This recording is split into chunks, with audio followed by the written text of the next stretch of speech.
Hello, ladies and gentlemen, and welcome to Motor City Wrestling episode 170. Now, we are live here tonight from Omaha, Nebraska, and we've got one hell of a show planned out for you guys here tonight. Starting things off, we're going to see the Brisbane Bruiser Oxley go one-on-one. That's the wrong thing. There we go.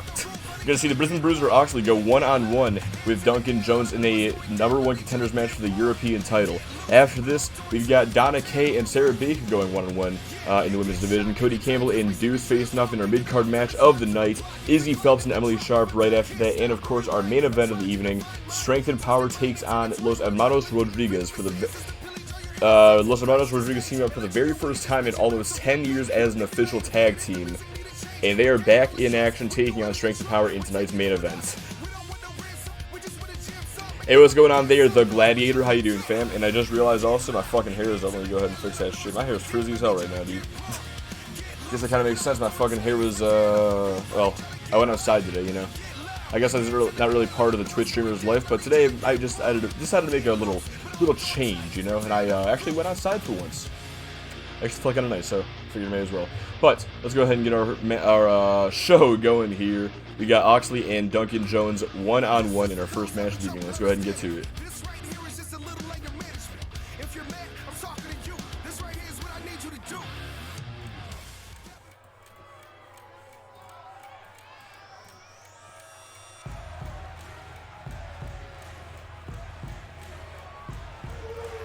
Oh shit, Connor's here again. Looking not very GCC today. Dismantling, I have balls. Is that Alan? Is that Khaled? How you been, dude? I ain't seen that fucking name in forever, bro. How you been? Making its way to the ring from Brisbane, Australia, weighing in at 249 pounds, the Bruiser, Oxley. Let's see. As do I, evidently. I finally have a day off to view. Hell yeah, brother. You know, funny thing is, too, we almost didn't even have the show today. I almost had to figure something out to have this on a different day, which would have been very fucking difficult with my work schedule. But luckily, things worked out just fine. We are here at 11 p.m. Eastern Standard Time, as usual, for Motor City Wrestling, episode 170. Luckily, these great Omaha fans don't have to wait until another time to view these UPWA superstars in their town. Doing well yourself? I'm doing pretty good myself. Thank you for asking. Not doing too bad.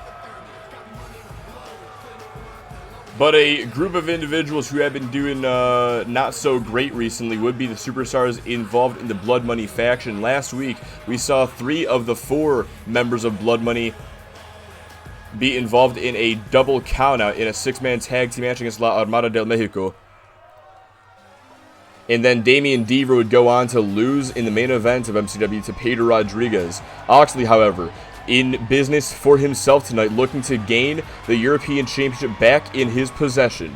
But to get there, From Brooklyn, New York, weighing in at 197 pounds, Duncan Jones. in order to advance to the title match, he must first get past DJ Duncan Jones here tonight.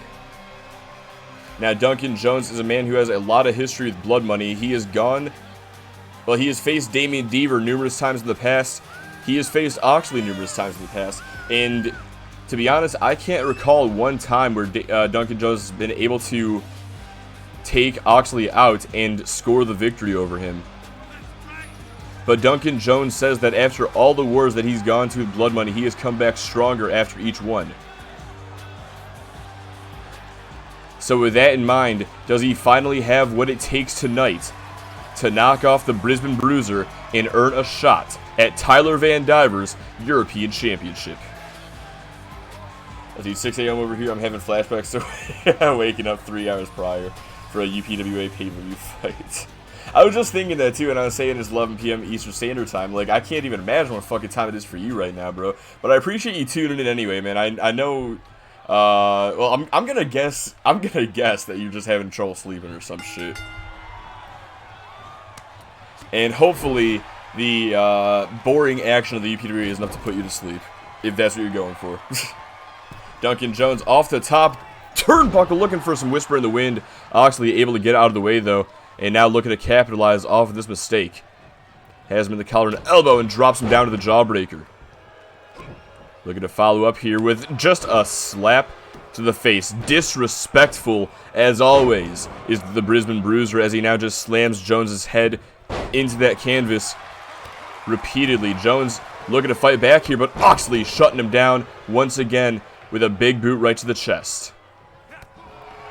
Now the kitchen sink as well. Follows up with a snapmare. And looking to complete this slew of offense with a running neck snap. Still not finished yet is Oxley. Now a spinning toe hold, it seems like, and just drops the elbow across the inside of the knee.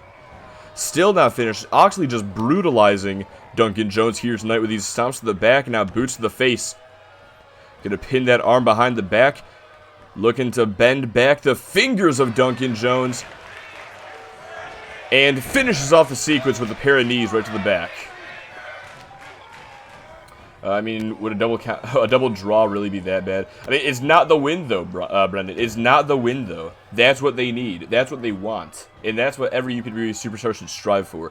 My bad for not seeing that till just now. That one kind of got lost in the shuffle there. Dude, Korean Wi-Fi is so shit. You're glitching all over. Are you surprised? It's Korean Wi-Fi. Wait, is it North Korean or South Korean? I'd imagine South Korean. To be honest, I don't think you'd survive being in North Korea. But, definitely wouldn't be connecting to a fucking Twitch stream in North Korea. South Korean. I mean, I heard military Wi-Fi is shit anyway. Like, my buddy Brian, he's in the Navy. And, like, he only ever gets to fucking talk on Discord if he's on leave. Like, he can talk on Discord when he's on the ship, but, like, the Wi-Fi is fucking horrible. Now Oxley looking for a camel clutch, trying to submit Duncan Jones here tonight. Is he going to force the tap? Jones, and able to break the grip. Slips through the back door, double leg, or a double leg sweep there. Now off the ropes with a bulldog. Nice innovation there by Jones, trying to follow up with a drop kick. It's not going to happen. Oxley once again shuts him down. Now picks him right back up. That's something I forgot to do. It was going to happen eventually. Four episodes in. I'm surprised it took me this long to forget, to be honest. Now Oxley lifts him up. And slams Jones down.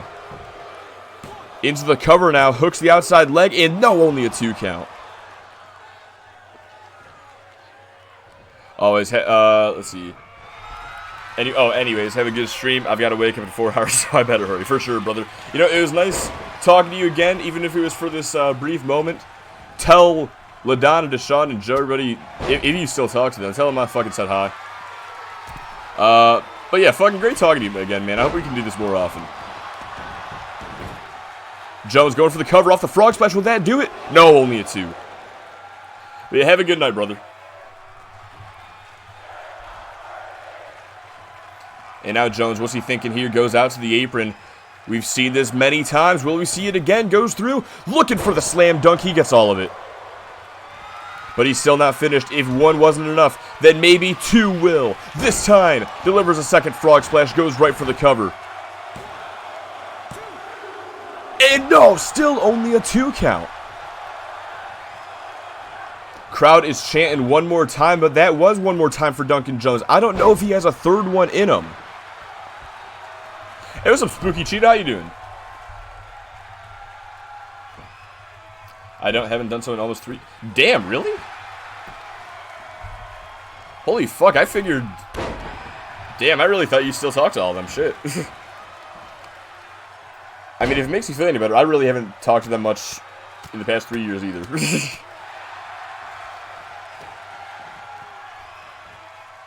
Duncan Jones now. Oh, figure 4 leg snap. Well, either way, man, that doesn't mean that you got to be a stranger. Hope to see you in one of these streams again at some point soon. If possible, that is. You know, I get it. You're awake at 6 a.m. I understand if this is a one-time thing, but I hope we're able to like talk on Xbox or some shit again at some point, man. Play some fucking 2K. It's been too long. Oh, what a What an innovative move there from Duncan Jones. Handspring Pele kick, and now a Swanton bomb as well. Jones is pulling out all the stops, and is that going to be it for the Brisbane Bruiser? And still only a 2 count. Come on, Oxley, you can do better than this.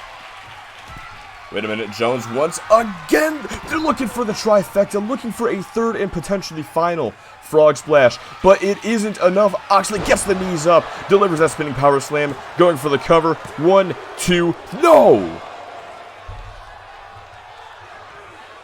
My God, both of these guys unwilling to quit, but something's got to give in one of these superstars. Oxley looking for it again. He's got him up and slams him down. And not wasting any time here, looking to apply the Oxley lock. But Jones with the reversal.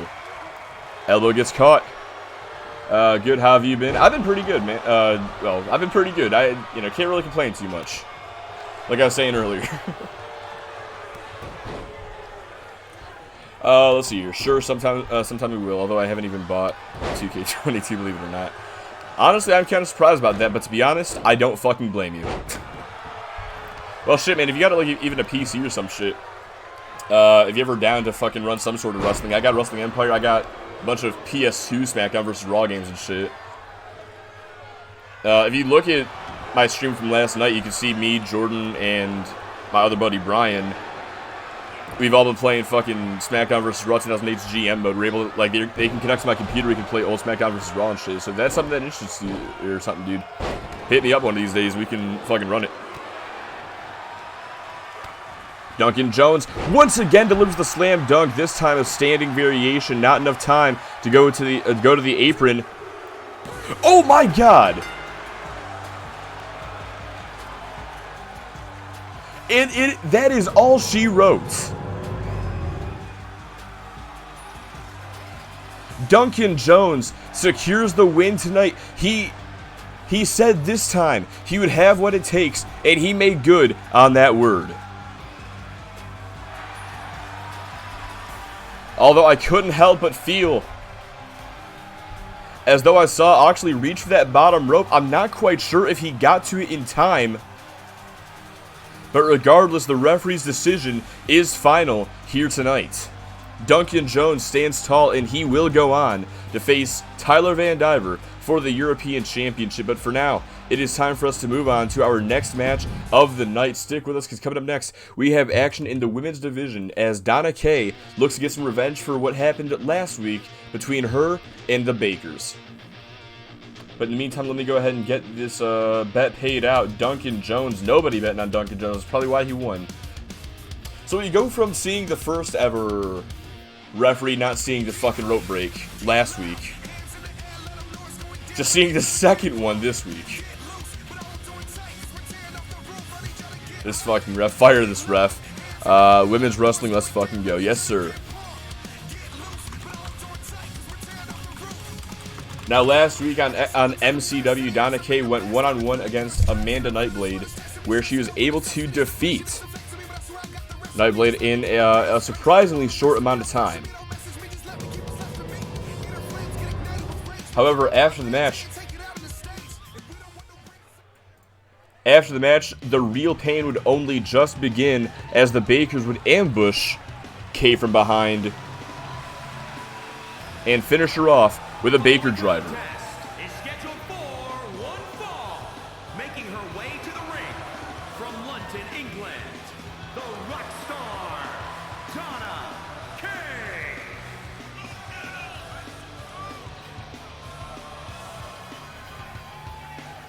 But now here tonight, Donna Kay, she has laid out a challenge against Sarah Baker. She's already defeated Amanda Nightblade. Now can she defeat the other Baker after what happened last week? Or will this time the numbers be too much for the Rockstar to overcome? Now, technically, Brendan, last week's match wasn't the number one contenders match. I was just saying it had, like, implications. We could see the winner go on to face Selena Dominguez, because even though Izzy Phelps got the win, she is not officially number one contender. Unlike Duncan Jones.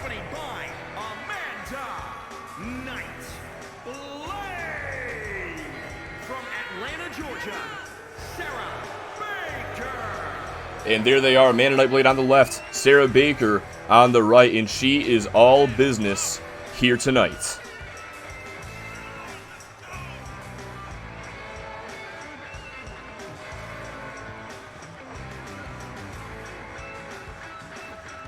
Without a doubt, Sarah Baker, she's got a chip on her shoulder after Amanda Nightblade's rather embarrassing loss in quick fashion to Donna Kay. Sarah Baker, no doubt, is looking to avenge what happened.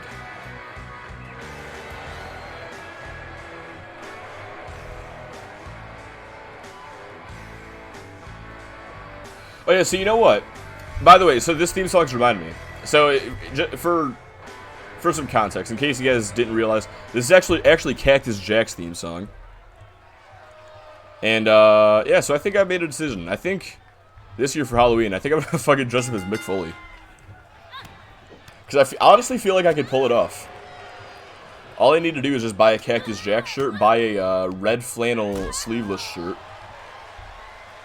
and then draw a face on a sock, and there we go, I'm Mick Foley. Like, I've got the hair for it, you know, and I've got the beard for it. And I've got the fucking body type for it. Oh, shit. Well, Sarah Baker taken to the skies with a springboard dropkick to the outside. Donna Kay fires right back, though, with a flying forearm. I'm going to stop talking about Halloween and focus on this match here. Count of 3. Donna Kay looking to return the favor. Sarah Baker able to avoid the impact, though. Gets back inside the ring. And now referee restarts his count as Donna Kay rejoins Baker on the inside. Kick to the leg and a forearm and another one and a knife edge chop as well to follow up. And now an Enziguri taking Baker down.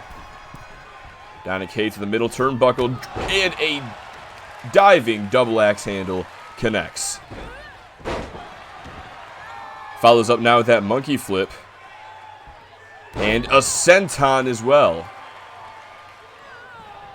Sarah Baker needs to find a way to turn this matchup around because Donna Kay is building up quite a lot of offense. And at the moment, this is going the same way that Kay versus Nightblade went last week. Should do a Ghostface versus Jason Halloween match. I could do that shit on Fire Pro Wrestling.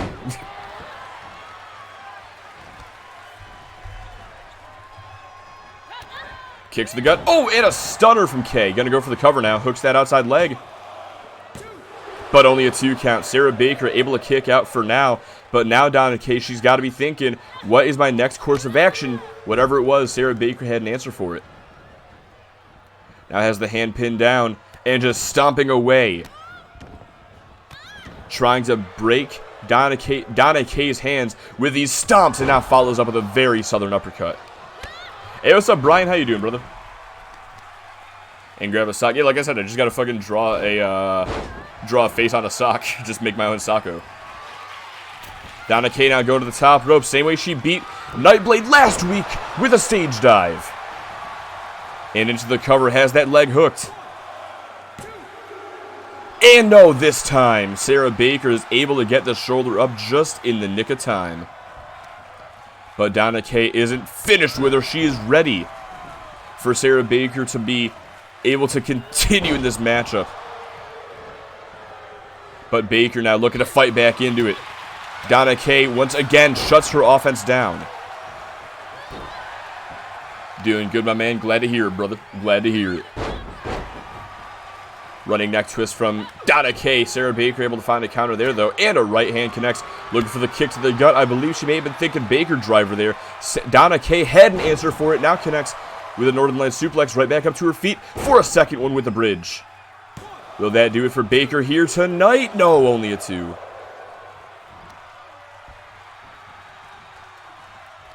Kind of surprised that one wasn't a rope break, to be honest. But even if it was, referee wouldn't fucking seen it. But Donna Kay now completes that trifecta with a third Northern Lights suplex. Now, what is she thinking here? Goes out to the apron, up to the top turnbuckle. Might be thinking stage dive once again. Oh! Sarah Baker trying to get out of the way, just couldn't happen. Donna Kay gets most of it, and more importantly, she gets the 3.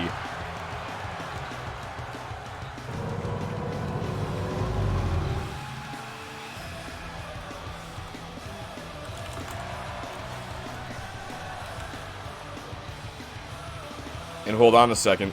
Wait, why is Nightblade in the fucking ring?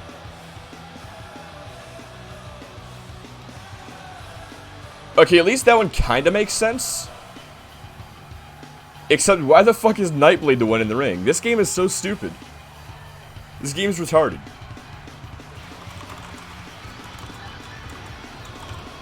But regardless of that stupid-ass cutscene we just saw, it is now time for us to move on to our mid-card match of the night. Let's go ahead and get that one ready for you guys. As I go ahead and update Discord, because I forgot to do that after the last match.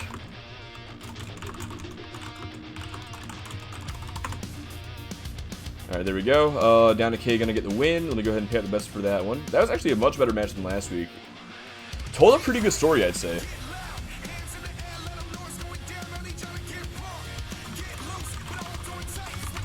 But speaking of stories, there is quite the story to tell between the Campbell Club and Deuce. Let's see here. The second time this has happened for women? What happened with the women? I'm confused now. Oh, the cutscene bullshit. I haven't been here in 6 minutes and this game's already making questionable choices. Ain't that the fucking truth, brother? Alright, let me go ahead and get our next matchup going here. It is Cody Campbell taking on the purebred athlete Deuce.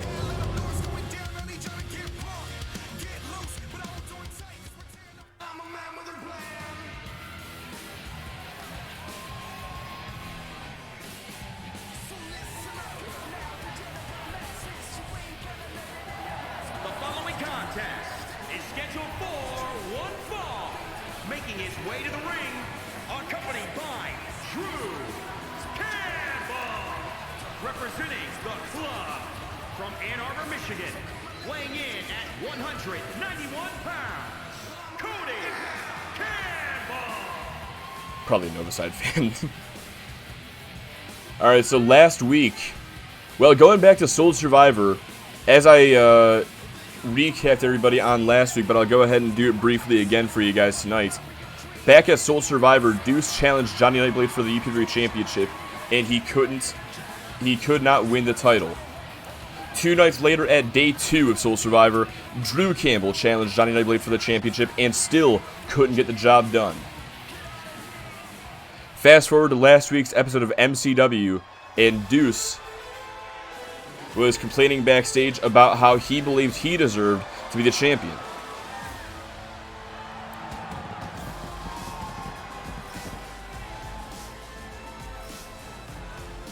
And his opponent from Blackpool, England, weighing in at 248 pounds, Deuce.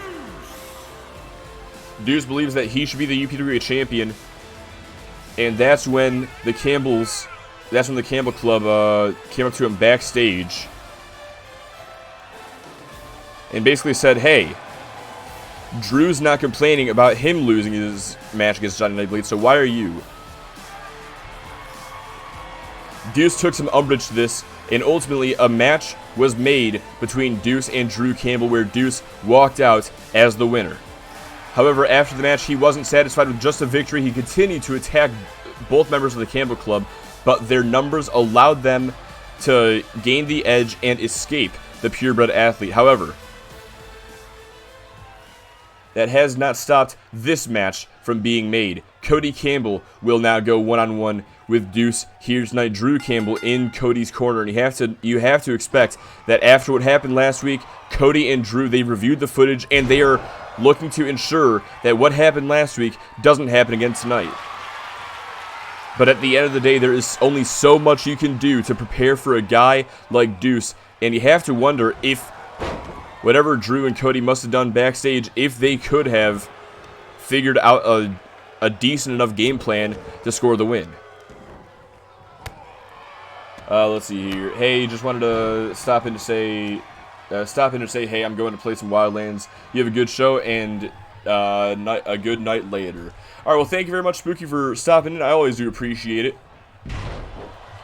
Hope to see you again sometime here in the UPW universe. You're always welcome, as you know. But for now, yeah, go ahead and enjoy Wildlands, fam. By all means. Thanks again for stopping by, and yeah, you have a good night as well. Let's see. I'm curious how many bodyguards got fired by Brandon Murphy for allowing so much pyro. Cody Campbell able to avoid the diving attack from Deuce. Now brings him into the corner. Knife edge chop. Lights up the chest. Looking to follow up here. Going off the top. Turnbuckle for a bulldog. Going to look. For sure, fam. I appreciate it. Now Cody, a standing elbow drop connects. Looking to continue dealing some damage. Deuce able to turn things around briefly. But now Campbell is back in control. Cody backs up into the corner. He's setting Deuce up, waiting for him to get back up. And now looking to deliver that front flip DDT. Oh, and Deuce has been busted wide open across the side of the forehead here. And now Campbell's got that Border City stretcher locked in. The Campbells have made many superstars tap out over the past couple of months to this maneuver. Cody Campbell looking to ensure that Deuce becomes one of them. But no. Deuce, wait, Campbell, no, gonna go for the cover. He let go of him. And that is gonna be enough.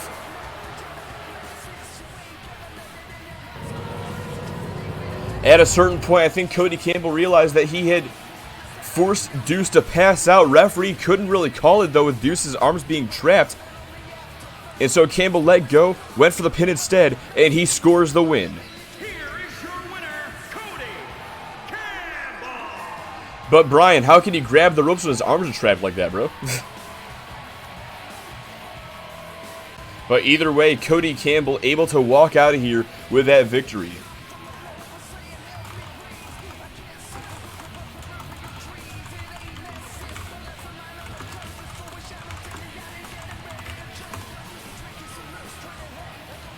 Nice save, you got a point. Look, Brian, you should know by now, it's almost impossible to win an argument against me, alright? Especially over bullshit like 2K22. I will do my very fucking best to rationalize whatever the hell this stupid-ass game decides to throw at me. Although sometimes even my stupid-ass logic isn't enough to overcome 2K22's stupid-ass logic. And that's just a fact of life. Yeah. Sorry, just went a little LA Knight there for a second. But now it is time for our next matchup. We're moving things back over to the women's division because Izzy Phelps has challenged Emily Sharp to a match. I'm gonna talk more about why this match has come to be in just a moment.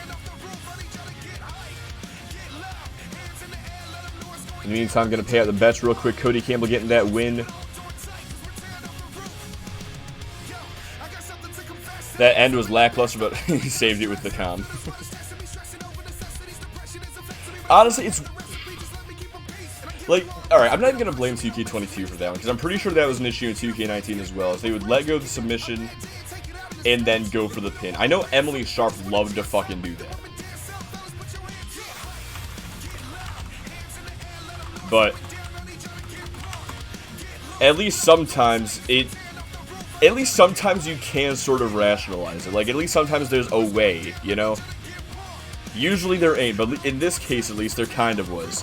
Alright, but we're going to go ahead and get our next matchup going though. Like I said, it is Izzy Phelps taking on Emily Sharp 1-on-1.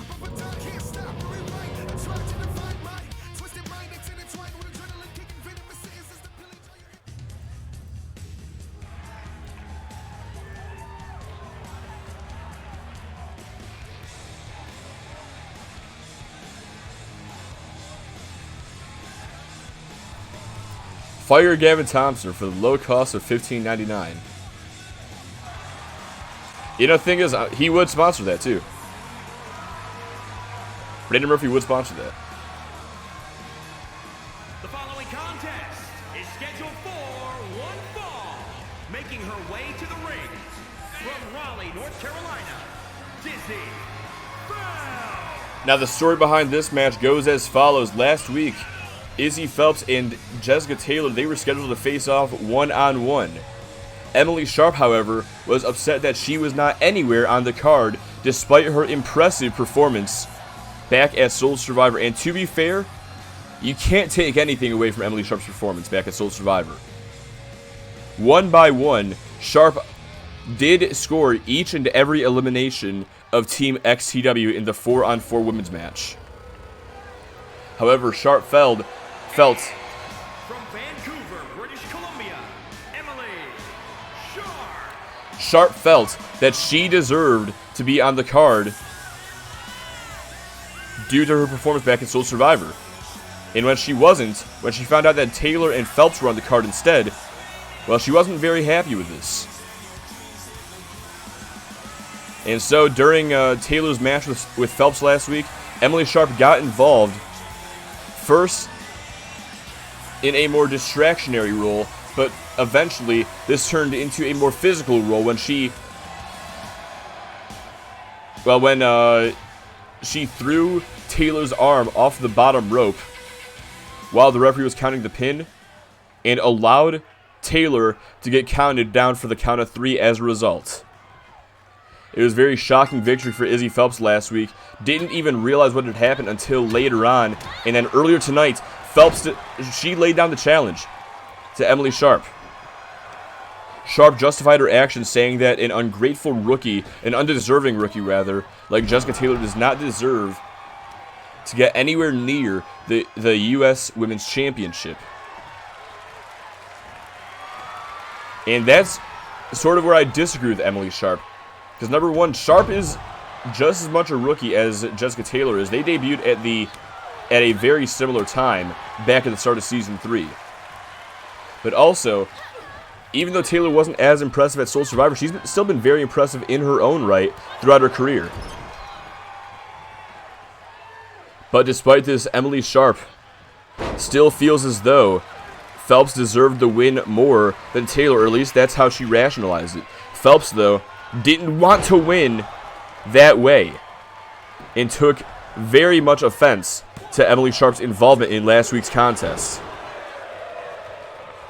And so Phelps challenged Sharp to this match, and now we're going to see if Phelps has what it takes to knock off Emily Sharp in this one.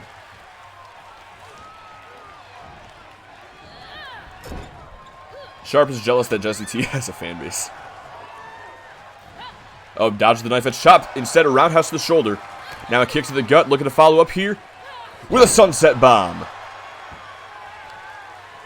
Still not finished, though, tying up the legs here, looking for a cloverleaf, an elevated cloverleaf, trying to inflict pain upon the right knee of Emily Sharp. Now Phelps to the top turnbuckle, setting up here, looking for a swanton bomb, but Phelps gets the knees up. Now a kick to the gut from Sharp. Setting her up, looking for Ushigoroshi. But wait a minute. That's Jessica Taylor's theme song. But Taylor is nowhere to be found. And out. Oh, Izzy Phelps looking to take advantage. Dropkick right to the back. Last week, Phelps was hesitant to take advantage of the distraction by Emily Sharp, but tonight, she shows no hesitation. Now to the top turnbuckle goes Phelps, looking for the Phoenix Splash, but no, once again, Sharp gets the knees up and avoids disaster. And now setting up, wait a second, inside cradle. Has the shoulders down, but only a 1. Now looking to follow up here with a standing moonsault. Gets all of it. And has the hand pinned. Just going to drop a knee across the arm. Still not finished, though. What's Phelps thinking here as she goes to the top turnbuckle? Waiting for Sharp to get back up to her feet. Phelps. Oh! Sort of a diving leg lariat. Didn't quite get all of it there. But she got enough of it to maintain control. Sends her into the corner. And Phelps now delivers a body slam. Goes up to the middle rope. What's Phelps thinking here? Off the middle rope, looking for maybe a neck breaker of some sorts. Is not going to work, though. Sharp able to sidestep her. Now the uppercut and a kick to the side. Rolls her over, setting up here. Steps through and steps over. Has that sharpshooter locked in. Izzy Phelps is so close to the ropes. She can almost taste them.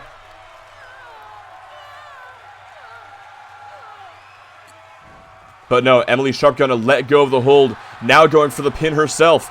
Much like Cody Campbell earlier, going for the cover. But no. Emily Sharp taking a page out of Cody Campbell's playbook. How he had Deuce out from the submission and then went for the cover. Emily Sharp, she tried the same thing, but Izzy Phelps had a bit left in the tank. But wait a minute, Emily Sharp is just gonna lock it right back in. This time in the center of the ring, nowhere for Phelps to go. Oh, and she sits back even further, adding even more torque on the back. Once again, gonna let go of the hold though. This time not gonna make that same mistake again, instead going after the legs and back once more with this elevated cloverleaf. And now gonna go for the cover. Will that do it for Sharp? Or for Phelps? Yes, it will.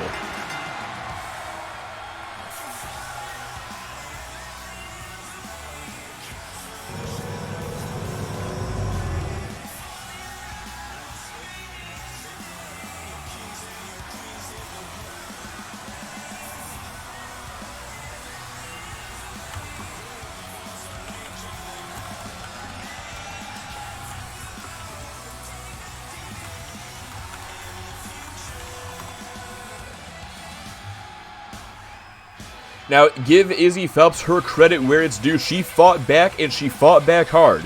She made Emily Sharp work for this victory here tonight.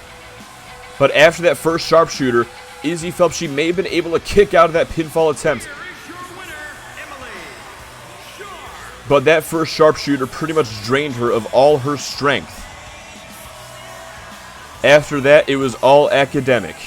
And now Emily Sharp stands tall as your winner here tonight.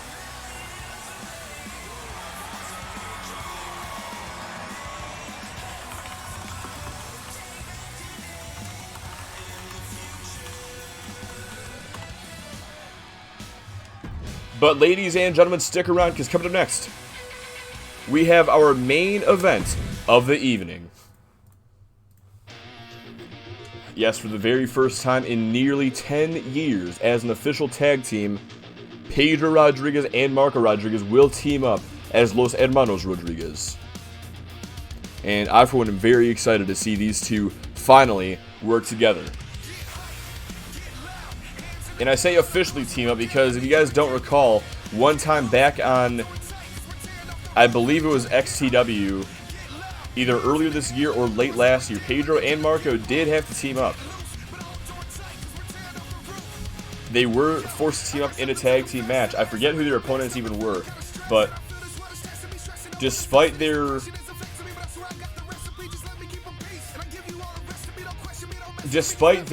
lack of coexistence, they were able to pick up the win on that night. Now tonight, when they are actually unified, when they are working together as a force, will they be able to defeat the team of Joe Sullivan and Chris Hunter, Strength in Power? We're going to find out here in just a moment.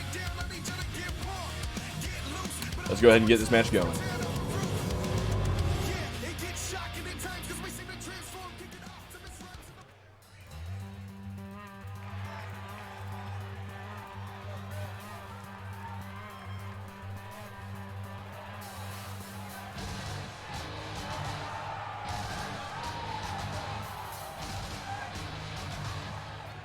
To be honest, could have been Brendan. The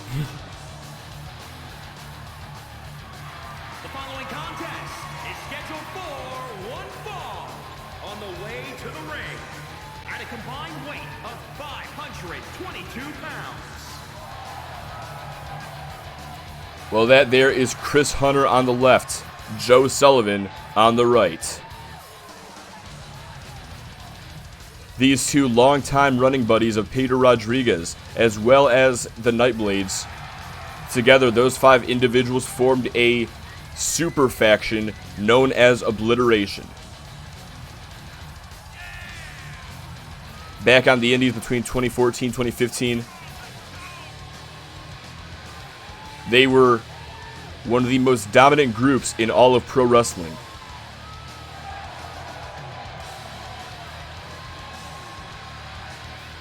But thanks to a feud with Sean Goldman, one by one, each member was taken out until the group was no more. Then in 2017, the group eventually reformed as Obliteration 2.0, and they stayed together until about 2020 after they joined the UPWA.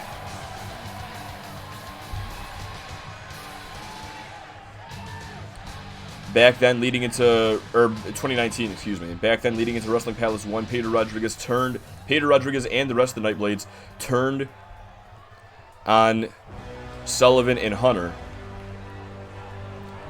and broke off to reform the team known as Doomsday. But eventually, all the roads led back to that same place. And eventually, Obliteration was reformed. At a combined weight of 373 pounds. But thanks to the draft, Obliteration was split once again. Doomsday went to XTW. Strength and Power went to MCW.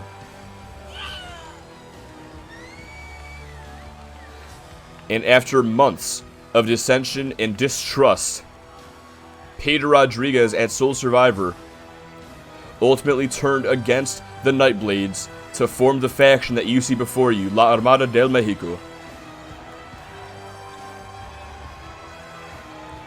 But now that they are here on Motor City Wrestling, there are two individuals who will not forget about what Pedro has done to Kenny and Johnny. And they are Strength and Power.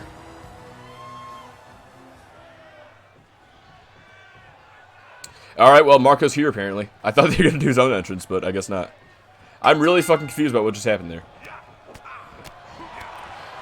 But now this matchup begins for the very first time in nearly 10 years. Los Hermanos Rodriguez team up as an official tag team, and Marco Rodriguez right out of the gate lighting up Chris Hunter with these strikes and that stunner. Now tag is made right to Pedro Rodriguez. And Chris Hunter, he's been waiting to get his hands on Pedro. However, Pedro is not going to make it easy for him. He knows the danger that the Cape Town Killer presents, and he is not going to give him any free shots here tonight. Pedro takes him down to the DDT, kips right back up. Now going to the top turnbuckle. Setting him up here, looking for a spinning heel kick off the top rope. Still not done though, off the ropes. There's the knee to the face and a neck breaker. Chris Hunter rolls to the outside, trying to create some separation, and it looks like it has begun, gentlemen. Strap in. This is a 2K22 tag team match.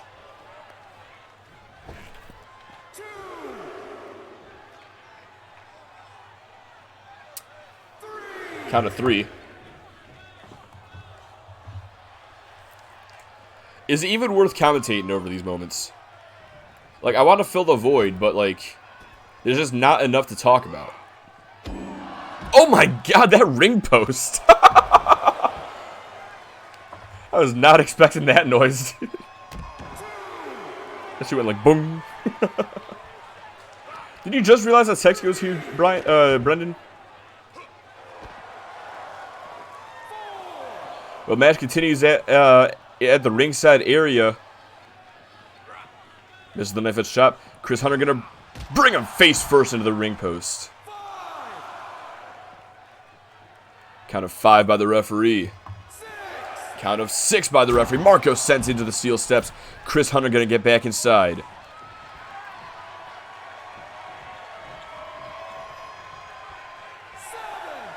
Count of 7. And Marco going to rejoin him in there. Oh, Hunter, nope. Marco with a couple of kicks to the leg. Looking for a knife edge chop. Not going to happen. Hunter with a reversal. And brings him face first into the corner. No, Marco with a reversal. The back elbow connects. And now once again brings him into the corner. Marco brings him to the top turnbuckle. What's he thinking here? Wait a second. Marco Rodriguez. Oh, a cradle DDT off the bottom rope. And now follows up with a beautifully executed springboard moonsault. Trying for the super kick. Chris Hunter says no to that. Instead, a belly-to-belly for your troubles. And now finally, tag is made to Joe Sullivan, who has without a doubt been chomping at the bit to get into this matchup. But Marco Rodriguez just lays him out with a roundhouse.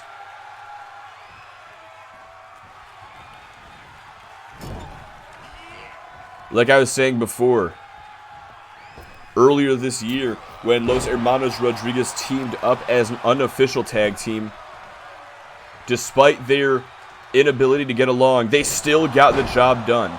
Tonight, they are a cohesive unit, and that makes them all the more dangerous, as Strength and Power are currently finding out. Now Marco off the top turnbuckle with a diving moonsault. Into the cover, goes for the pin. And only a 2. Fucking band countouts, I wish. Wait a second, Marco rolls through. Setting up here, looking for... Oh! Delivers that neck breaker, going for the cover here, but Chris Hunter able to break things up right at the count of 2.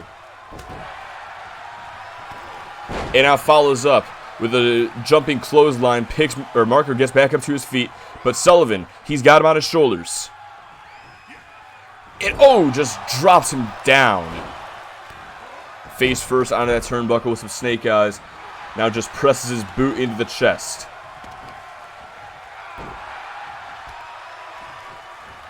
Gonna pick Marco back up to his feet. Has him by the mask. Marco, though, a couple of elbows to the midsection, able to break up the hold. Now rushes in. Setting up for a flatliner. Joe Sullivan with the reversal. But Marco fires back with the knee. And now again trying for the flatliner. But again, Sullivan able to counter. Marco now, he's got him up on his shoulder. Looking for the pop-up cutter. And could that do it for the Sonoran Savage here tonight? Going for the pin. Chris Hunter is right there to break things up. Now Pedro getting rid of the Cape Town Killer for now, as Marco Rodriguez continues to deal with Joe Sullivan on the inside. Springboard leg drop. Still not finished though, goes to the top turnbuckle. And looking for a frog splash, Joe Sullivan gets the knees up. Sullivan with a punch, a couple of them, and a headbutt. And now sends him arm first into the canvas. Now off the middle rope with a diving splash. But all this offense is all well and good, but he's got to find a way to put Marco Rodriguez away with some sort of finishing move while Pedro is distracted on the outside. Marco with this flurry of strikes takes Sullivan back down. Looking for another knife edge chop. Sullivan with a reversal this time. And rings the arm, takes him down, follows up with a leg drop. But Marco is right back up to his feet. Blocks the roundhouse. Now has him up on his shoulder. But this time Marco with the reversal into the inverted DDT. Quick stomp tag is now made to Pedro. Who's going to pick Sullivan right up and deliver the RKO. Going for the cover now, far away from Chris Hunter. Will that do it? No, only a 2 count.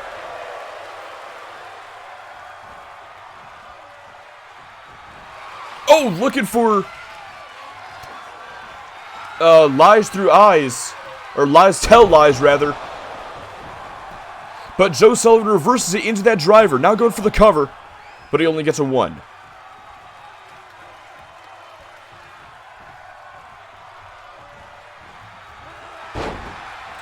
Sullivan takes down Marco. Now refocusing his attention on Pedro. But Pedro fires back. Off the ropes. Hit springboard tornado DDT connects. He's still not finished. No, Sullivan reverses. Takes him down to the back of the knee. Now looking to follow up here. Rings the arm once again. Follows up with a leg drop. Rodriguez back up to his feet. Joe trying to bring him face first into the corner, and he does. Tag is made. And off the ropes. Both men delivering a double back body drop to Pedro. Chris Hunter looking to follow up as he sends him into the corner. And hold on a second. Chris Hunter with a drive-by. A drive-by punch. He's not finished yet, though.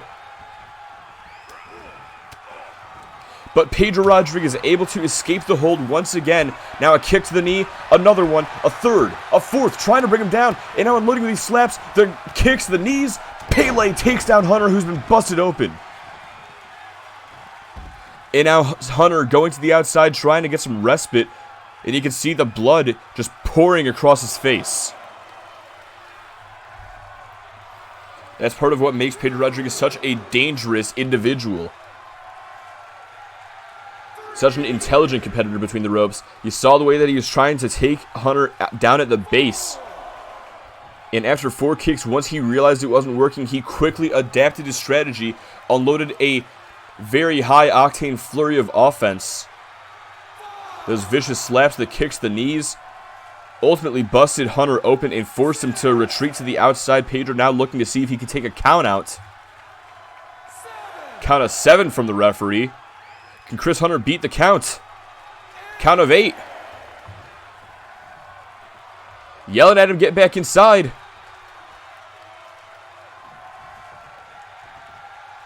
And the referee had a count of 9 now. And finally, Hunter gets back inside. Just barely beats the referee's count, and now he's going to make Pedro Rodriguez pay. And while he has the wherewithal, makes that tag to Joe Sullivan. But Pedro, this time, delivers eyes tell lies. Going for the cover here, but Chris Hunter easily able to break things up. But once again, Pedro Rodriguez deposits Hunter to the outside. Now Rodriguez trying to keep Sullivan down with the moonsault. Able to keep him down with that reverse mat slam. And now makes that tag back to Marco, going for the cover here. And of course that's all she wrote. Why wouldn't it be? I mean, the Edge-O-Matic is a fucking devastating maneuver. Even if you take the whole O-Matic part out of it.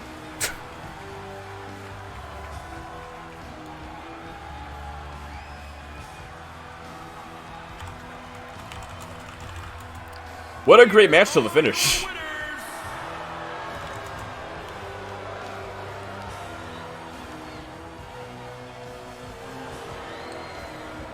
But either way, Los Hermanos Rodriguez going to stand tall at the end of this match. And man, is this a sight you ever thought you would see?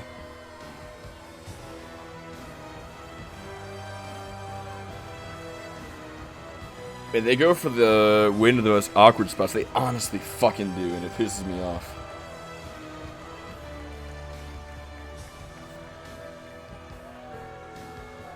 Alright, well, either way, though. Let me go ahead and update Discord real quick. Give me 1 second. Let's see, Joe Sullivan with the... Let's see, with a reverse mat slam. Gotta fucking love 2K22, am I right? Alright, well, that has been our show, ladies and gentlemen. And what an incredible show it was, honestly. Even though we kind of had some stupid-ass finishes, like this one. Even though some of the matches were honestly a little... Well, honestly, I wouldn't even say they were lackluster. Tonight they were actually pretty good. Much better than last week's overall, I'd say. But honestly, the real fun for me tonight was seeing just how many people turned up in chat and just hung out and talked for a bit, you know? Saw Spooky here not too long ago. Connor was here for a bit. Alan was here for a bit. Khalid. Saw some dude, the Gladiator, fucking tune in for half a minute. Then never heard from him again, but it's all good, you know? And of course, Brendan and Brian as well. And Jordan, I know you're watching this on the VOD. How you doing, brother? Alright, but that has been our show, though, ladies and gentlemen. I want to thank each and every one of you guys for tuning in here tonight, as usual. Be sure to tune into Extreme Takedown Wrestling next Tuesday night at 11 p.m. Eastern Standard Time, and next Thursday night at 11 p.m. Eastern Standard Time for Motor City Wrestling, as usual. But yeah, until then, I think that's pretty much all I wanted to say. Until then, you guys have a wonderful night. You guys have a happy Friday. Had to think of what day it was going to be tomorrow. And, yeah, most importantly, you guys just have a good one. You know? Have a good night. Fucking say hi to people tomorrow. Smile at a stranger. Bring some positivity in this fucking world, because God knows we fucking need it. Alright. I'm done stalling. You guys have a great night. I will catch you guys next time. This is Doug the Dog. Oh yeah, MCW 170 from Omaha, Nebraska. And this is Doug the Dog 6. I'm signing off. I knew I was forgetting something. Alright, see you guys. See you guys later.